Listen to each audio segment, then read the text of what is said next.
அறிவியல் அறிஞர்கள் ஆழ்மனதை எப்படி பயன்படுத்துகின்றனர்? வரலாற்றில் மாபெரும் படைப்புத்திறன் வாய்ந்த அறிவியல் அறிஞர்கள் பலர் ஆழ்மனதின் உண்மையான முக்கியத்துவத்தை உணர்ந்திருந்தனர்.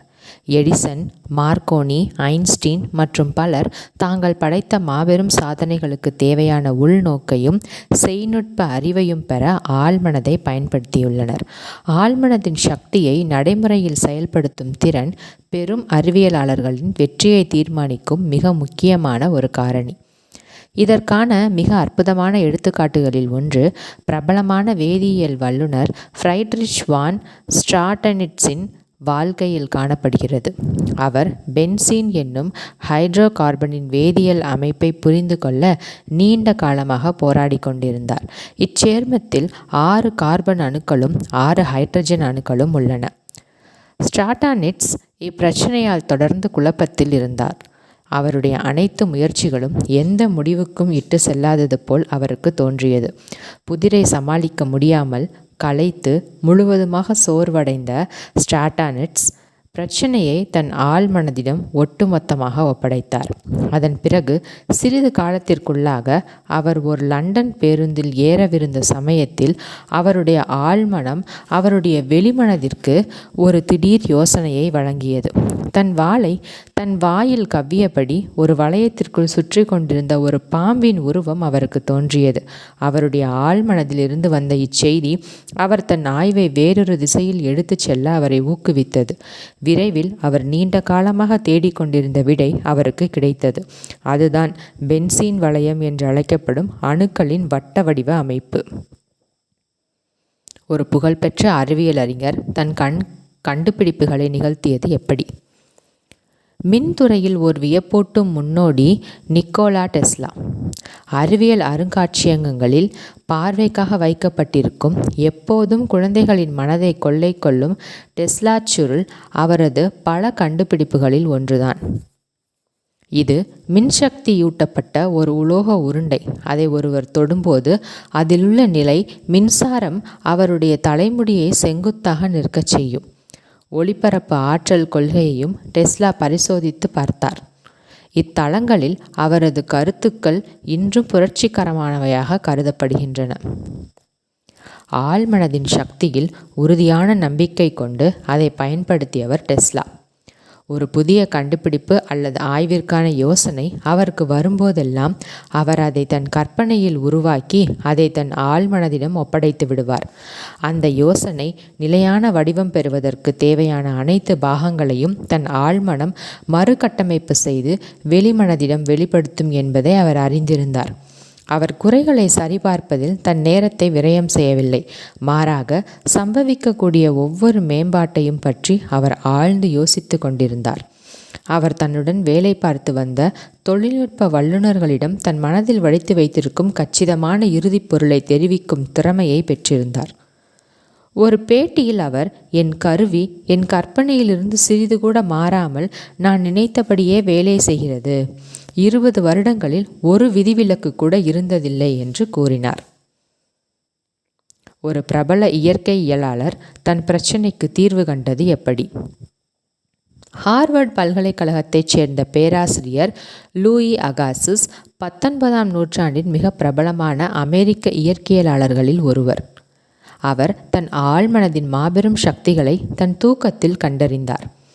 அவரது மறைவிற்கு பின் அவரது மனைவியால் எழுதப்பட்ட அவருடைய வாழ்க்கை குறிப்பிலிருந்து கீழ்கண்ட எடுத்துக்காட்டு கொடுக்கப்பட்டுள்ளது. 2 வாரங்களாக ஒரு பாறையினுள் பாதுகாத்து வைக்கப்பட்டிருந்த ஒரு புதைமடிம மீனின் தெளிவற்ற பதிவிற்கான விளக்கத்தை கண்டுபிடிக்க அவர் கடுமையாக முயற்சித்து கொண்டிருந்தார். ஓய்ந்து போய் குழப்பமடைந்த நிலையில் இறுதியாக தன் வேலையை மூட்டை கட்டி வைத்துவிட்டு அதை தன் மனதிலிருந்து களைய முயற்சித்தார். இதன் பிறகு ஒரு நாள் இரவு அவர் தூக்கத்திலிருந்து திடீரென்று கண்விழித்தபோது தன் தூக்கத்தில் தன்னுடைய மீனை தெளிவற்றிருந்த அதன் பாகங்கள் அனைத்தும் கச்சிதமாக மீட்டெடுக்கப்பட்டு முழுமையான மீனாக கண்டதாக நம்பினார். ஆனால் அதை மனதில் தக்க வைத்து அதன் உருவத்தை அமைப்பதற்கு முன்பாகவே அது அவரது நினைவை விட்டு தப்பியது. இருந்தாலும் தான் அந்த பதிவை புதிதாக பார்ப்பது போல் ஒரு முறை பார்த்தால் அது தன் லட்சியத்தின் பாதையில் தன்னை மீண்டும் கொண்டு போய் சேர்க்க உதவும் என்று எண்ணியவாறே அவர் அது பாதுகாப்பாக வைக்கப்பட்டிருந்த ஜார்தன் தே பிளாந்த் அருங்காட்சியகத்திற்கு சென்றார். ஆனால் அது வீண் அலைச்சலாகவே இருந்தது. அடுத்த நாள் இரவு அந்த மீனை அவர் மறுபடியும் பார்த்தார். ஆனால் திருப்திகரமான விளைவு ஏதுமில்லை. அவர் கண் விழித்தவுடன் பழைய மாதிரி அது அவரது நினைவில் இருந்து மறைந்துவிட்டது. இந்த அனுபவம் மீண்டும் ஏற்படலாம் என்ற நம்பிக்கையில் 3ஆம் நாள் இரவு அவர் தூங்கச் செல்லும் முன் ஒரு பென்சிலையும் காகிதத்தையும் தன் படுக்கைக்கு அருகே வைத்தார். அதற்கேற்ப பொழுது விடிவதற்கு முன் அவரது கனவில் மீண்டும் அந்த மீன் தோன்றியது. முதலில் தெளிவற்று இருந்தாலும் இறுதியில் அதன் விலங்கியல் சிறப்பியல்புகள் அவருக்கு இதற்கு மேல் யாதொரு சந்தேகமும் இல்லாத வண்ணம் மிக தெளிவாக அம்மீன் தோன்றியது. பாதி தூக்கத்தில் இருந்து கொண்டே முழு இருட்டில் தன் படுக்கைக்கு அருகில் இருந்த காகிதத் துண்டில் இப்பாகங்களை வரைந்தார். தான் இரவில் வரைந்த மீனின் அங்கங்களை காலையில் பார்த்தபோது அவர் ஆச்சரியப்பட்டார். அப்புதை படிமமே வெளிப்படுத்தினால் கூட இத்தகைய அம்சங்கள் இருப்பது சாத்தியமில்லை என்று நினைத்தார். அவர் மீண்டும் ஜார்தன் தே பிளாந்திற்கு விரைந்தார். தன் வரைபடத்தை கையேடாக வைத்துக்கொண்டு அவர் அக்கல்லின் மேற்பகுதியை வெற்றிகரமாக செதுக்கினார். அதன் அடியில் அந்த மீனின் காணாமல் போன பாகங்கள் ஒளிந்திருந்தன. முழுமையாக வெளிப்படுத்தப்பட்ட போது அது அவரது கனவையும் அவர் வரைந்த படத்தையும் ஒத்திருந்தது. அவர் அதை எளிதாக வகைப்படுத்தி வெற்றி கண்டார். ஒரு தலைசிறந்த மருத்துவர் நீரிழிவு நோய் பிரச்சனையை தீர்த்தது எப்படி? கனடா நாட்டைச் சேர்ந்த அறிவார்ந்த மருத்துவரும் ஆய்வாளருமான டாக்டர் ஃப்ரெடரிக் பாண்டிங் 1920களில் நீரிழிவு நோய்க்கு தீர்வு காண்பதில் தன் கவனத்தை குவித்தார். அச்சமயத்தில் அந்நோயை கட்டுப்படுத்துவதற்கான ஆற்றல் மிக்க எந்த ஒரு வழிமுறையும் மருத்துவ அறிவியல் வழங்கியிருக்கவில்லை.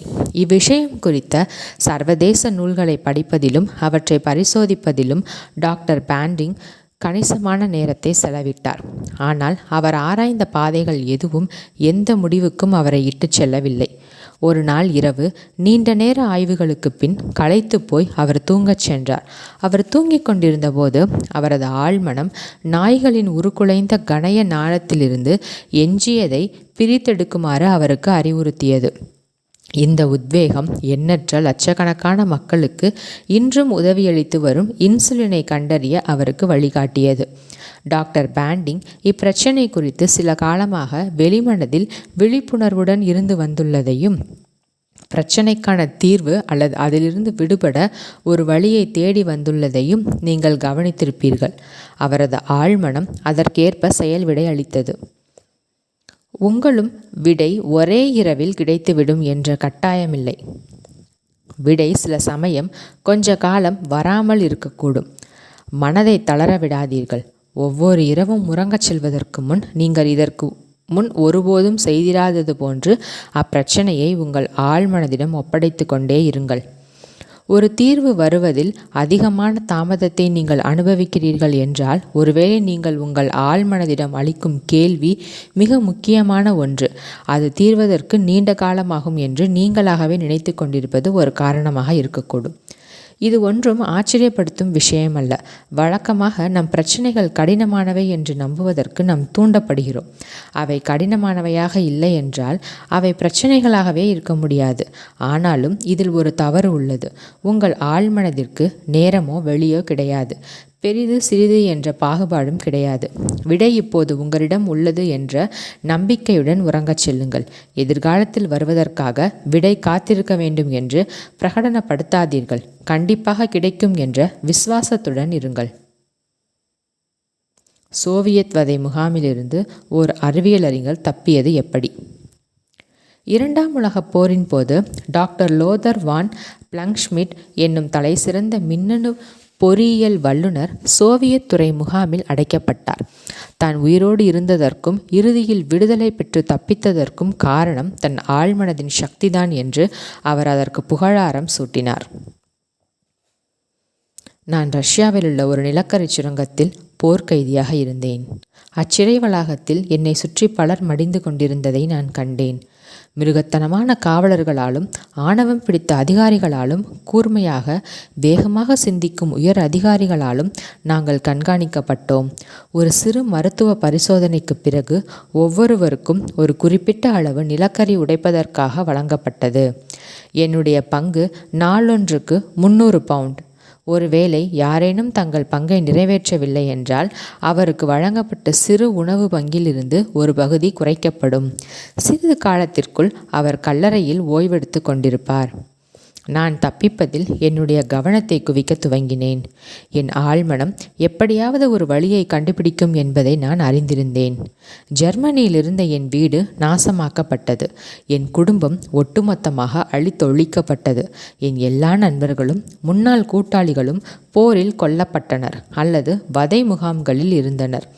நான் என் ஆழ்மனதிடம், நான் லாஸ் ஏஞ்சல்ஸிற்கு போக விரும்புகிறேன், நீ அதற்கான வழியை கண்டுபிடிக்கிறாய் என்று கூறினேன். நான் லாஸ் ஏஞ்சல்ஸ் பற்றிய புகைப்படங்களை பார்த்திருந்தேன். அகன்ற மரம் சூழ்ந்த இயற்கை காட்சிகள் நிறைந்த சில தெருக்களும் சில கட்டிடங்களும் என் நினைவில் இருந்தன. ஒவ்வொரு நாள் இரவும் வில்ஷயர் தெருவில் நான் பெர்லினில் சந்தித்த ஒரு அமெரிக்க பெண்ணுடன், அவர் இப்போது என் மனைவி, நடந்து போவது போல் கற்பனை செய்வேன். என் கற்பனையில் நாங்கள் பல கடைகளுக்கு செல்வோம், பேருந்துகளில் பயணம் செய்வோம், உணவு விடுதிகளில் சாப்பிடுவோம். ஒவ்வொரு இரவும் லாஸ் ஏஞ்சல்ஸ் தெருக்களில் நான் என் கற்பனை அமெரிக்க காரை ஓட்டுவதை ஒரு சிறப்பு அம்சமாக்கி கொண்டேன். நான் இவை அனைத்தையும் விரிவாகவும் யதார்த்தமாகவும் ஆக்கினேன்.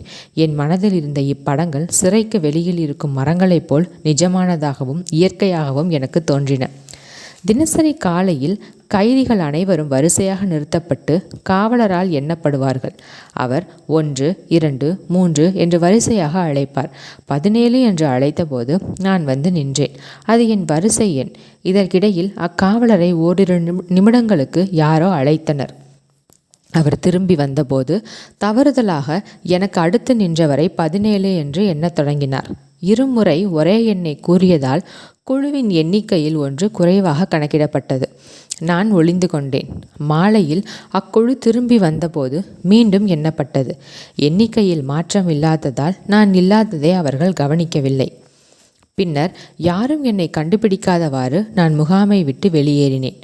தொடர்ந்து 24 மணி நேரங்கள் நடந்து கொண்டே இருந்தேன். அடுத்த நாள் ஆள் நடமாட்டமில்லாத ஒரு நகரத்தில் தங்கினேன். மீன் பிடித்ததன் மூலமும் சில வனவிலங்குகளை கொன்றதன் மூலமும் என்னால் உயிர் வாழ முடிந்தது. போலந்திற்கு நிலக்கரி ஏற்றிச் செல்லும் புகைவண்டிகளை பார்த்தேன். நான் போலந்து சென்றடையும் வரை இரவில் அவற்றின் பிரயாணம் செய்தேன். சில நண்பர்களின் உதவியோடு நான் சுவிட்சர்லாந்தில் உள்ள லுசர்னுக்கு வந்து சேர்ந்தேன். ஒரு நாள் மாலையில் லுசர்னிலுள்ள பேலஸ் ஹோட்டலில் அமெரிக்காவிலிருந்து வந்திருந்த ஒருவரோடும் அவர் மனைவியோடும் நான் பேசினேன். அவர் கலிஃபோர்னியாவில் உள்ள சாண்டா மோனிகாவில் உள்ள தன்னுடைய வீட்டிற்கு விருந்தினராக வர எனக்கு சம்மதமா என்று என்னிடம் கேட்டார்.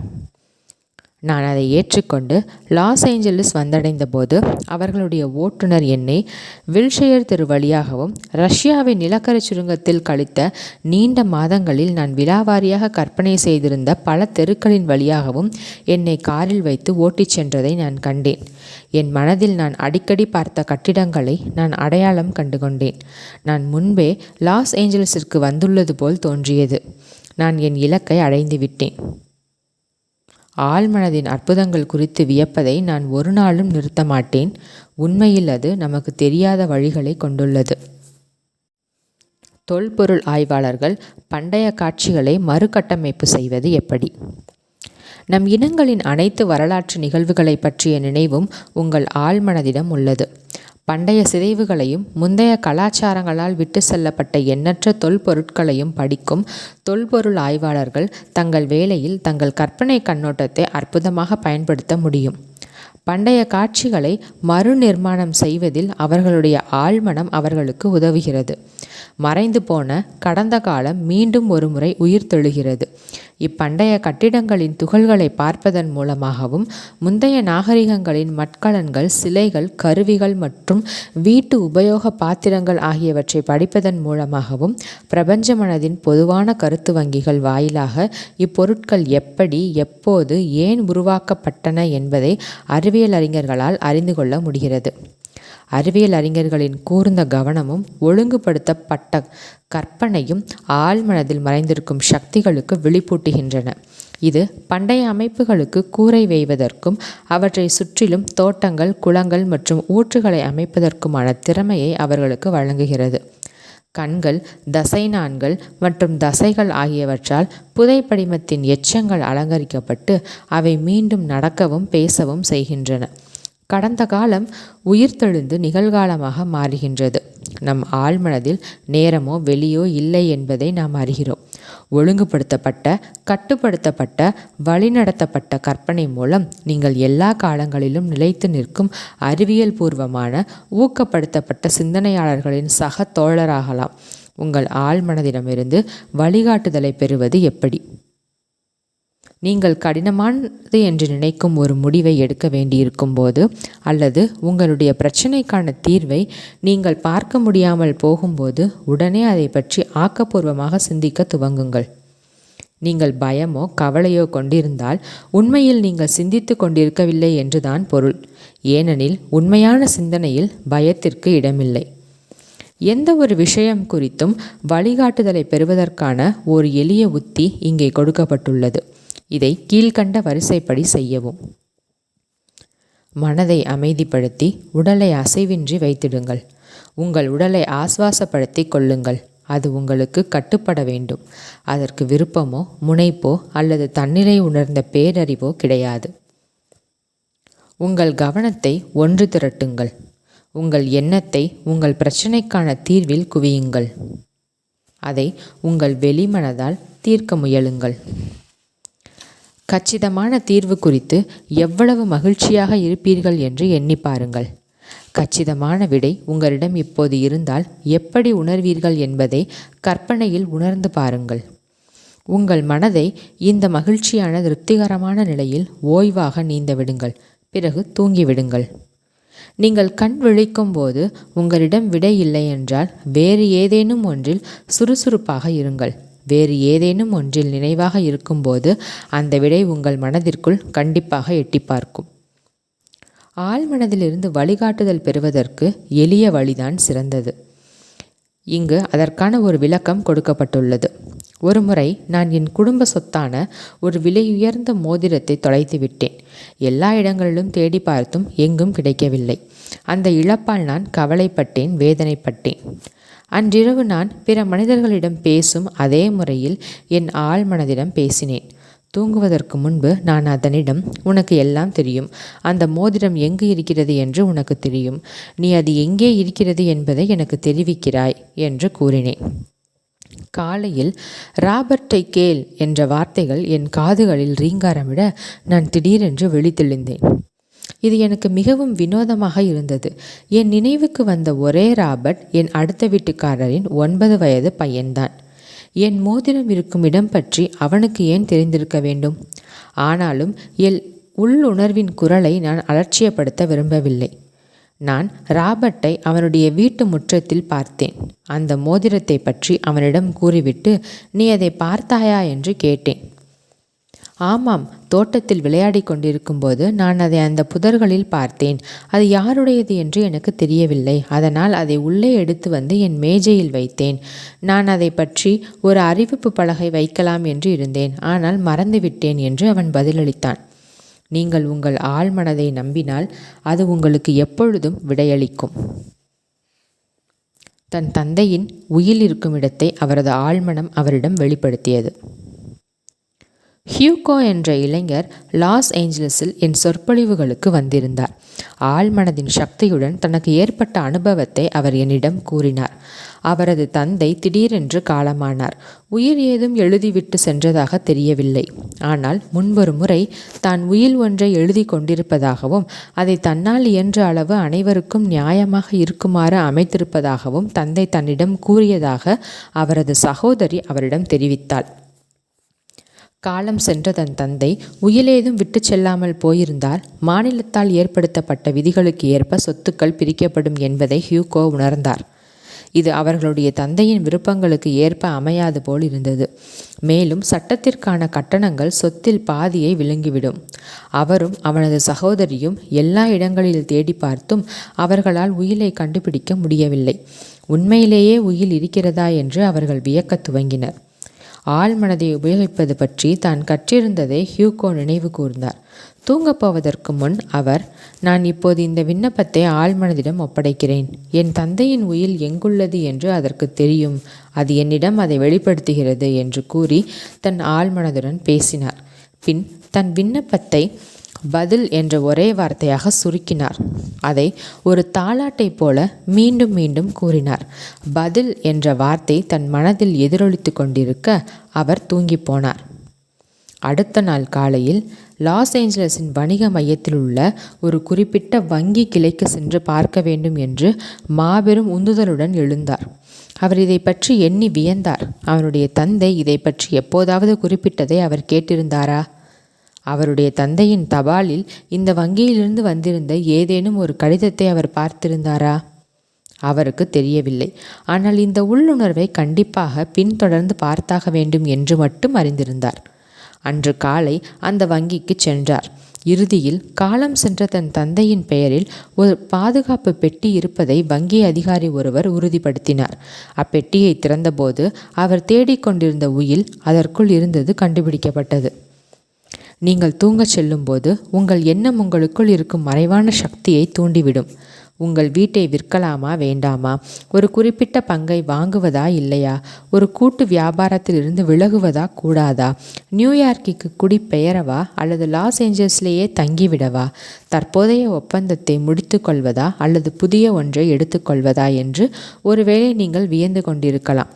அப்படிப்பட்ட நேரங்களில் இப்படி செய்யுங்கள்.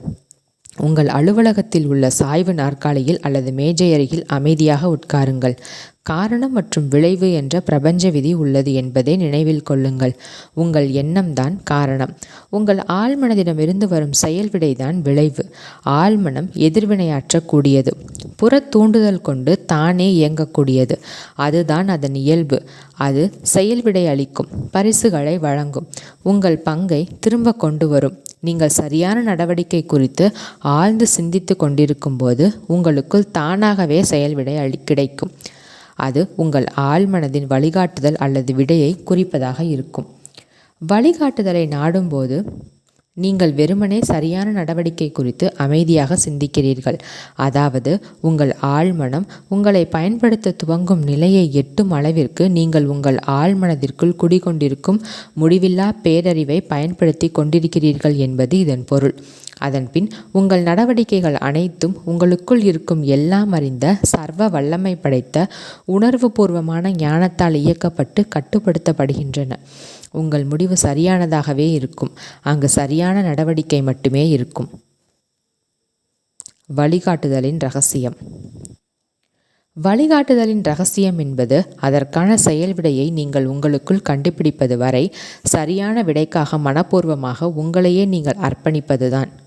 செயல் விடை ஓர் உணர்வு, ஓர் உள்ளார்ந்த விழிப்புணர்வு, ஓர் ஆக்கிரமிப்பான உள்ளுணர்வு. அதன் மூலம் உங்களுக்கு தெரியும் என்பது உங்களுக்கு தெரியும். உங்களை அது பயன்படுத்தும் நிலையை எட்டும் அளவிற்கு நீங்கள் அதை பயன்படுத்தியுள்ளீர்கள். நீங்கள் உங்களுக்குள் இருக்கும் உணர்வுபூர்வமான ஞானத்தின் கீழ் இயங்கிக் கொண்டிருக்கையில் தோற்று போகவோ அல்லது ஒரு தவறான அடியை எடுத்து வைக்கவோ உங்களால் முடியாது. உங்கள் வழிகள் அனைத்தும் இனிமையானவையாகவும் உங்கள் பாதைகள் அனைத்தும் சமாதானமானவையாகவும் இருப்பதை கண்டறிவீர்கள்.